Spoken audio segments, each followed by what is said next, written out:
열왕기하 8장 16절에서 24절까지의 말씀입니다.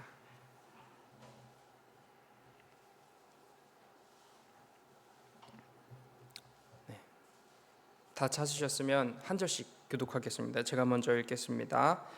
이스라엘의 왕 아합의 아들 요람 제5년에 여호사밧이 유다의 왕이었을 때에 유다의 왕 여호사밧의 아들 여호람이 왕이 되니라.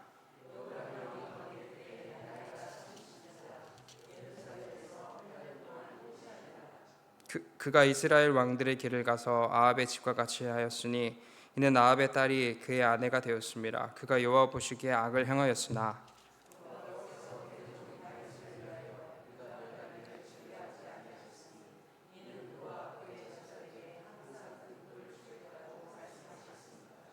여호람 때에 에돔이 유다의 손에서 배반하여 자기 위에 왕을 세운 고로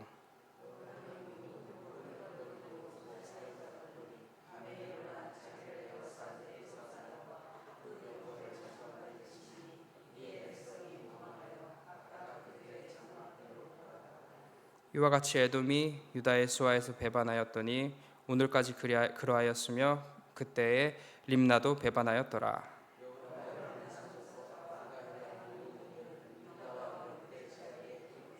함께 읽겠습니다. 여호람이 그의 조상들과 함께 자매 그의 조상들과 함께 다윗성에 장사되고 그의 아들 아하시아가 대신하여 왕이 되니라.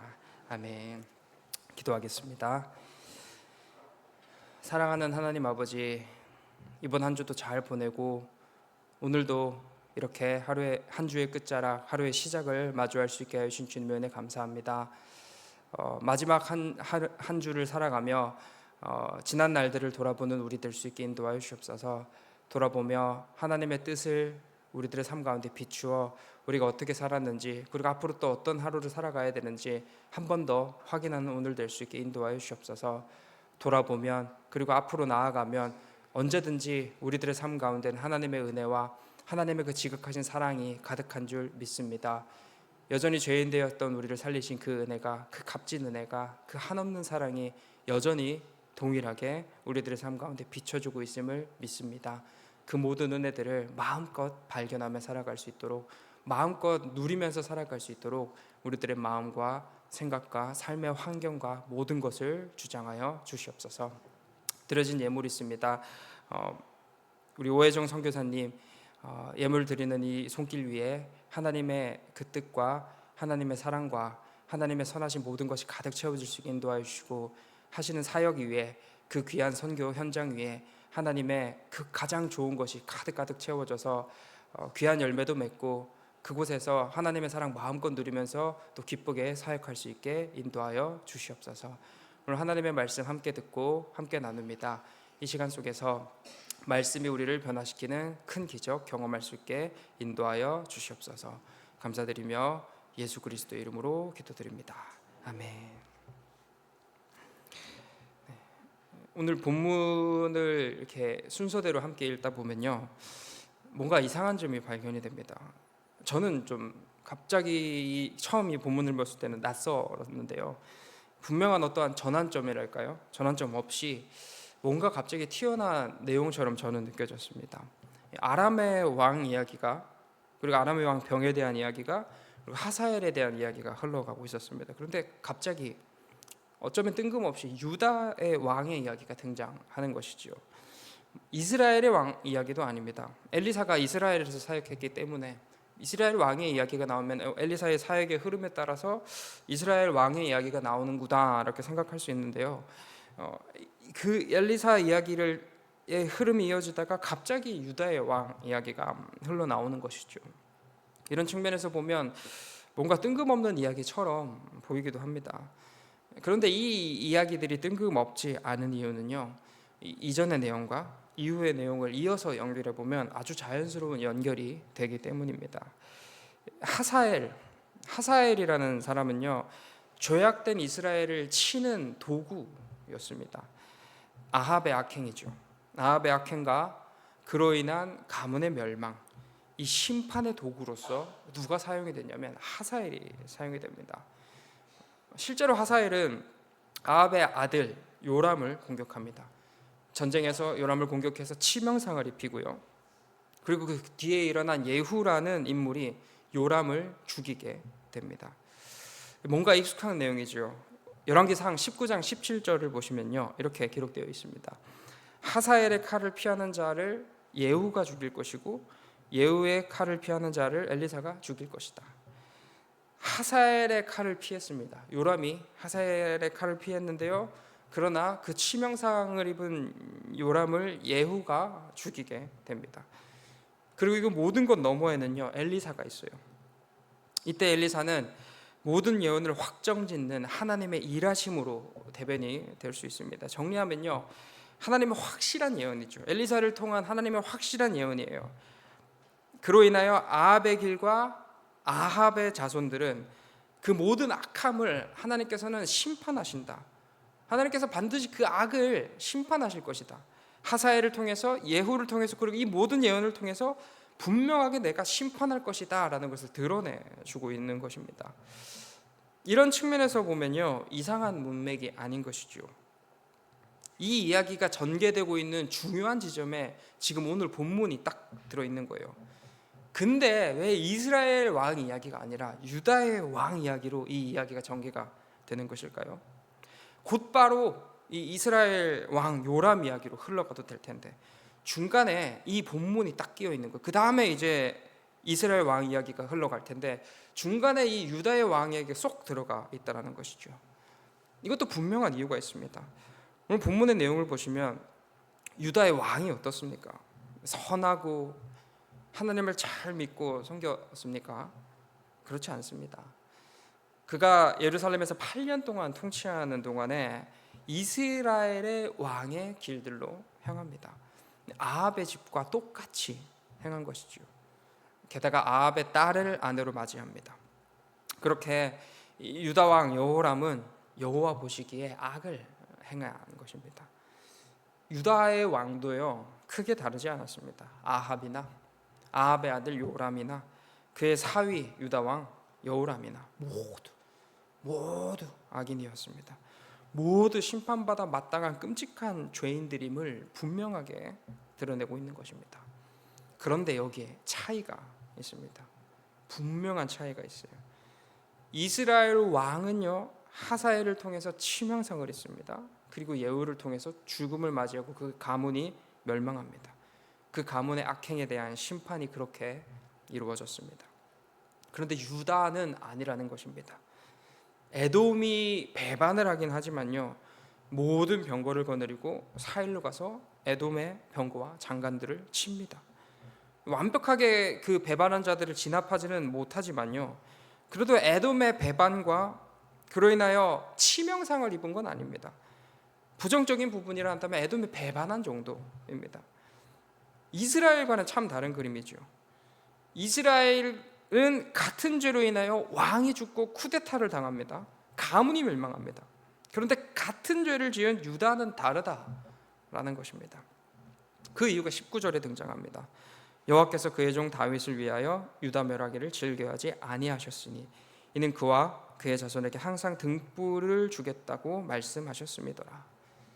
다윗과 맺은 언약 때문이었습니다. 유다 멸하기를 즐겨하지 아니하시겠다는 언약. 내가 너의 나라를 견고하게 하리라. 그의 나라, 그의 왕조를 지키시고 보호해 주시겠다는 하나님의 언약 때문이었습니다. 이 언약 때문에 유다는 살아남습니다. 죄가 없어서가 아닙니다. 아합이나 요람이나 여호람이나 똑같습니다. 똑같아요. 똑같은 죄인입니다. 하지만 아합에게는 없고 여호람에게는 있는 것, 그게 무엇이냐면 하나님의 언약이다라는 것입니다. 우리 하나님은 언약에 신실하신 하나님이십니다. 말씀하신 바, 약속하신 바를 반드시 이루어 주신 하나님이시죠. 이런 하나님의 신실하심에는 우리들의 연약함 전혀 문제가 되지 않습니다. 아무리 우리가 연약해도, 아무리 우리가 부정해도, 아무리 우리가 아합과 같은 죄인이어도 상관없다라는 것입니다. 그런 어떠한 인간의 부족함, 인간의 연약함, 인간의 죄악된 것은 상관없이 하나님께서는요, 하나님께서 약속하신 바, 당신께서 말씀하신 그 언약을 하나님께서는 지키신다라는 것입니다. 우리의 어떤 무능력이, 우리의 죄악됨이, 우리의 연약함이 하나님의 구원을 막을 수 없다라는 것입니다. 하나님께서 구원하겠다 하시면요, 하나님께서 그렇게 언약을 내가 맺어주겠다라고 하시면요, 그 언약은요, 우리의 어떤 모양과 상태와는 상관없이 하나님의 영역에서는 하나님께서 신실하게 그 언약을 붙들어주고 계신다라는 것입니다. 이게 바로 언약의 신실하신 하나님이십니다. 인간의 모든 무능력, 연약함, 이 모든 것을 덮으시는 언약의 신실하신 하나님이십니다. 물론 우리 측에서 언약을 깹니다. 근데 그 언약이 그대로 멈춰집니까? 아니요, 갱신이 됩니다. 깹니다. 또 갱신이 됩니다. 하나님은 그 언약을 한 번도 어긴 적이 없으시고, 우리가 깬 것도 갱신해서 끝까지 그 언약이 이루어질 수 있도록 인도하여 주시는 하나님이신 것이죠. 우리가 잘나서, 우리가 잘해서 구원받은 게 아닙니다. 우리는 아합이에요. 우리는 요람이고 우리는 여호람입니다. 죄의 질로만 놓고 본다면, 이 본질이죠. 본질로 놓고 본다면 본질상 진노의 자녀이고요, 어머니 모태에서부터 저희는 죄를 타고난 존재들입니다. 격하게 표현하면 저희가 숨 쉬는 것보다 더 많이 짓는 게 죄라는 것을 우리라는 존재들이 행하는 행위라는 것이죠. 그런데 그런 우리를 언약 안으로 하나님께서 초대해 주셨습니다. 다윗 언약의 가장 끝자락에 뭐가 있냐면 새 언약, 그리스도 예수를 통하여 이루어 주신 새 언약, 복음이 있습니다. 그가 세울 하나님의 집, 그가 세울 영원한 왕국, 그 빛나는 하나님의 나라로, 구원의 자리로 우리를 초대해 주신 것이죠. 그리스도 예수 그리스도로 인하여 이 새 언약이 성취가 되었고, 우리는 새 언약에 속하여 그 모든 은혜들을 누립니다. 그런데 이때 우리가 그 구원을 누리는 그때에 우리가 잘해서, 우리가 정말 하나님 앞에 뭔가 해내서 구원을 받았습니까? 우리가 선한 일을 해서 언약의 유익을 지금 누리고 있습니까? 전혀요. 여전히 죄인 되었을 때에 우리를 구원해 주셨습니다. 여전히 죄인이지만, 여전히 연약하지만, 여전히 악하지만, 오직 언약의 신실하신 하나님 덕분에, 그 하나님께서 이루신 업적, 그 성취 덕분에 우리가 살게 된 것입니다. 여호람처럼 말입니다. 똑같이 악하지만, 이스라엘과 별반 다를 바 없지만, 언약 덕분에, 언약이 그에게 있었기 때문에 심판을 피하게 된 여호람처럼 우리도 살게 된 것입니다. 이 언약 덕분에요. 그런데 오해하지 마실 것은요, 이 은혜가 어떠한 우리가 삶을 살아가며 죄를 짓는 그 죄에 대한 프리패스, 모든 죄를 그냥 우리가 짓는 족족 무죄로 만들어버리는 어떠한 면죄부가 되는 것은 아닙니다. 궁극적으로는요, 저희가 그 은혜로, 우리가 얼마나 많은 죄를 짓든 은혜로 구원받는 게 분명하게 맞지만, 그래서 그 하나님의 은혜가 막 살아도 괜찮다는 것을, 오늘 저희가 살아가며 그냥 막 살아도 되고 죄 지어도 되고 아무렇게나 살아도 문제없다라는 것을 의미하는 게 아니라는 것입니다. 언약에 신실하신 하나님, 언약을 반드시 지키시는 하나님, 우리의 어떤 무능력도 연약함에도 끝내 언약을 지켜주신다는 것은요, 우리의 영역이 아니라 하나님의 영역입니다. 하나님께서 우리에게 그렇게 해주시겠다라고 말씀하시는 하나님의 부분인 것이죠. 결코 우리가 하나님 그렇지 않습니까? 그래서 나는 막 살겠습니다라고 얘기할 수 있는, 우리가 마음대로 살기 위한 근거로 삼을 수 있는 맥락이 절대 아니라는 것입니다. 하나님께서는 그렇게 우리를 구원하실 것입니다. 그렇게 우리를 구원하셨습니다. 자격 없는 우리를, 연약한 우리를, 무능력하고 죄로 가득한 우리를 당신의 신실하심으로, 그 언약을 이루심으로 구원하셨습니다. 은혜죠. 은혜입니다. 말 그대로 은혜입니다. 은혜의 영역인 것입니다. 그렇게 우리가 바라보아야 할 단 한 가지는요, 그 한없는 은혜입니다. 그 말도 안 되는 은혜, 참으로 값진 은혜, 결코 갚을 수 없는 은혜가 우리에게 임했다라는 것입니다. 우리에게 가득 덮였다라는 것이죠. 우리가 바라보아야 할 것은 하나님께서 뭐 어떻게 해주시고 우리가 자유롭고 그것도 맞지만 오직 은혜인 것입니다. 하나님께서 해주시는 일은 하나님의 영역인 거고요. 우리는 우리가 어떤 은혜를 입었는지, 우리가 어떤 은혜를 받았는지를 바라보아야 한다라는 것입니다. 자격 없는 우리에게 주어진 은혜, 여전히 죄인된 우리에게 부어진 은혜, 그 은혜만을 저희가 바라보아야 하는 것이죠. 진짜 자격이 없었습니다. 일말의 가능성도 없었어요. 그래서 아합은, 그래서 요람은 심판을 받습니다. 근데 여호람은 피해갑니다. 달라서요? 아니요, 똑같습니다. 똑같은 죄인인데 그래서 심판받아 죽어 마땅한데 심판이 그를 피해간다라는 것입니다. 이것은 자격 없는 자에게 내밀어진 손입니다. 자격 없는 자를 끌어안으시는 하나님의 품입니다. 그리고 자격 없는 자를 위하여 생명까지 내어주시고 하나님과의 단절이라는 가장 고통스러운 고통까지 감내해 주시는 주 예수 그리스도의 은혜이자 사랑이 되겠습니다. 우리는 이 은혜를 기억해야 합니다. 우리가 얼마나 귀한 은혜를 받았는지를 분명하게 기억해야 하는 것이죠. 그리고 그 은혜만을 저희가 바라볼 때에, 그 은혜를 잊지 아니하고 기억할 때에 우리들의 삶에는 마땅한 반응, 그러니까 막 우리가 억지로 드러내고자 하는 반응이 아니라 마땅한 반응, 원래 있어야 되는 그 반응들이 드러납니다. 이 은혜를 기억할 때, 이 은혜를 저희가 잊지 않을 때 어떠한 반응이 일어나냐면 그 은혜를 베풀어 준 이의 마음을 생각하게 된다는 것이죠. 은혜를 입었으면 그 은혜를 준 이의 마음을 헤아리게 된다는 것입니다. 우리가 인생을 살아가시면서 어떠한 인간, 같은 인간이죠. 어떤 인간에게 은혜를 입어도요, 그 사람을 대할 때 반응이 다릅니다. 정말 내가 치명적인 상황을 겪고 있는데 마치 나의 목숨을 건져준 것과 같은 은혜를 준 이들이 있습니다. 그렇게 귀한 은혜를 준 이들에게 저희가 어떻게 반응합니까? 인생의 은인들에게 어떻게 반응하는 것이죠? 우리는 그의 마음을 헤아리려고 합니다. 그를 섬기고요, 그를 살피고요, 그에게 도움이 필요하면, 조금이라도 도움이 필요하면 내가 뭔가 할 수 있는 게 없을까 발벗고 나섭니다. 왜요? 은혜 갚으려고요. 받은 은혜가 너무너무 귀하고 이 얼마나 값지기 때문에 어떻게든 그에게 도움이 되려고 합니다. 너무 귀하고 너무 감사해서 말입니다. 그렇다면 그 은혜보다 하나님의 은혜가 작습니까? 그렇지 않습니다.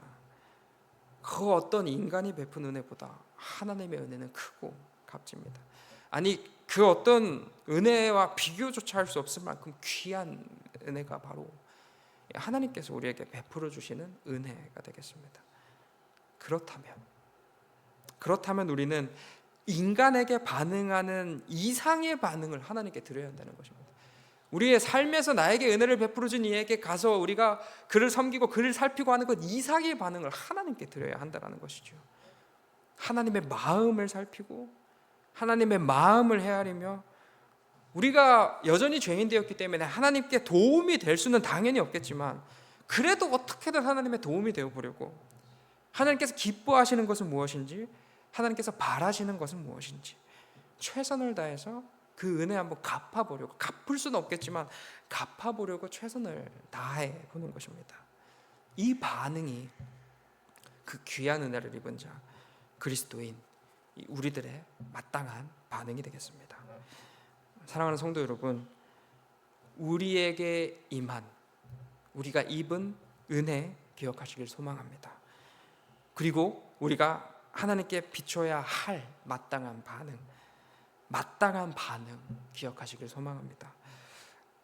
물론 그 은혜를 베풀어 주신 우리 하나님께서는요, 우리에게 지금 아니 어떤 기간 동안 마땅한 반응이 없고 여전히 돌고 도는 인생을 살아갈 때에도 우리를 기다려 주시고 우리를 여전히 사랑하여 주실 것입니다. 그리고 하나님의 시간 속에서 우리를 두시고 길러 나가실 것이며 그렇게 여전히 넘어지는 우리를 사랑한다 말씀하여 주실 것입니다. 그렇게 우리를 길러 주실 것이고요, 그런 우리를 끝내 이 사랑 가득한 자들로, 하나님의 나라의 거룩한 백성들로 하나님께서는 그 긴 시간 속에서 성장시켜 주실 것입니다. 이 놀라운 은혜까지 우리에게 함께하고 있다는 것입니다. 우리를 구원하실 때의 사랑도 함께하고 우리를 기르실 때의 사랑도 함께하고 하나님 나라에 들어가서 그 영화로운 삶을 살 때까지 하나님의 은혜로 온통 가득하다라는 것입니다. 그러니 그럴수록 그렇기에 우리는 할 수 있는 한 최선을 다해서 넘어질 수 있습니다. 실패할 수 있습니다. 근데 다시 일어나서 우리가 비춰야 하는 마땅한 반응들 비춰나가시길 소망합니다. 그렇게 오직 은혜로 구원받은 하나님 나라의 거룩한 백성다운 삶을, 그 반응을 비추며 살아가는 우리 모두 되시길 소망합니다. 기도하겠습니다. 사랑하는 하나님 아버지, 우리가 어찌 우리들의 입술로 하나님의 크신 은혜를 담을 수 있겠습니까? 우리를 구원하신 그 은혜, 우리를 사랑하시는 그 사랑, 지금도 여전히 영원토록 함께 하셔서 우리를 지키시는 그 은혜, 그 값진 무게를 기억할 수 있게 인도하여 주옵소서. 그 은혜의 무게가 얼마나 무거운지, 그 은혜의 값이 얼마나 값진지, 우리들의 인생에서 겪는 그 은혜와 감히 비교될 수 없는 그 값진 하나님의 은혜가 얼마나 귀한 것인지 우리가 매 순간 누릴 수 있게 인도하여 주옵소서. 우리가 눈을 뜰 때, 우리가 눈을 감을 때, 우리가 살아가면서 호흡하는 모든 순간 속에서 그 은혜의 무게가 우리들의 삶을 떠나지 아니하도록 주님 인도하여 주옵소서. 그 은혜의 감격함으로 하나님께 반응하는 인생 될 수 있도록 인도하여 주옵소서. 하나님의 마음을 살피고 하나님의 마음을 헤아리며 하나님께서 기뻐하시는 것을 함께 기뻐하고 하나님의 눈이 있는 곳에 내 눈도 두고 하나님의 마음이 있는 곳에 내 마음도 두어 그렇게 하나님께 조금이라도, 전혀 도움이 될 수 없겠지만 조금이라도 도움이 되고자 하는 그 마음으로, 그 반응으로 살아갈 수 있도록 우리들의 모든 순간을 주장하여 주시옵소서. 감사드리며 예수 그리스도의 이름으로 기도드립니다. 아멘.